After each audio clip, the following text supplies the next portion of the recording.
Situada en la Rabaza de Abaixo, junto al campus universitario, se encuentra la nueva Rúa da Mestra Paz Sueiro, en homenaje a esta ourensana, hija del inolvidable Manuel Sueiro, y madre a su vez del actual delegado de Educación, Gonzalo Iglesias Sueiro. Una familia dedicada a la enseñanza, en el caso de Paz Sueiro, en un momento en el que no era fácil ejercer esta profesión. El acto contó con la presencia de la consellera de Educación, Laura Sánchez Piñón, y de los miembros de la Corporación Municipal. Eu teño que manifestar, en primeiro lugar, o meu agradecemento profundo en nome da familia, en nome de todos os meus amigos e amigas, á Corporación Municipal, ao Partido Popular, ao Bloque Nacionalista Galego e ao Partido Socialista de Galicia, porque fan este reconocimiento público de darlle un nome dunha calle a unha persona pois que quiso a Ourense, que quiso o sistema educativo, que quiso a súa familia, que quiso aos seus amigos e que quiso, en definitiva, a todo aquilo que a rodeaba. La consellera alabó la figura de Gonzalo Iglesias Sueiro y destacó la labor familiar dedicada a la enseñanza. En la misma línea se pronunció el alcalde.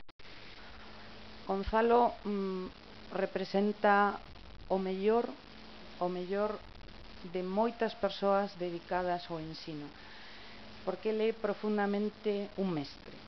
E eu estou segura que todo isto o aprendeu da súa nai, da súa familia e da súa traxectoria.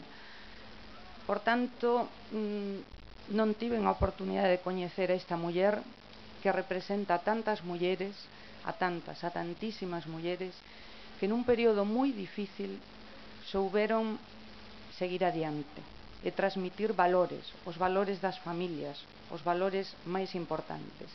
Que hoxe temos a ocasión de rendir unha pequena homenaxe a unha muller moi querida por moitísimas xeracións de ourensáns como foi Paz Sueiro. Unha muller extraordinaria, unha gran profesional do ensino, unha muller vocacional que dedicou a súa vida a esa fermosa labor que é educar os nosos cativos. Desde hoy una placa recuerda ya para siempre a los ourensanos la labor que la maestra Paz Sueiro desarrolló en su provincia.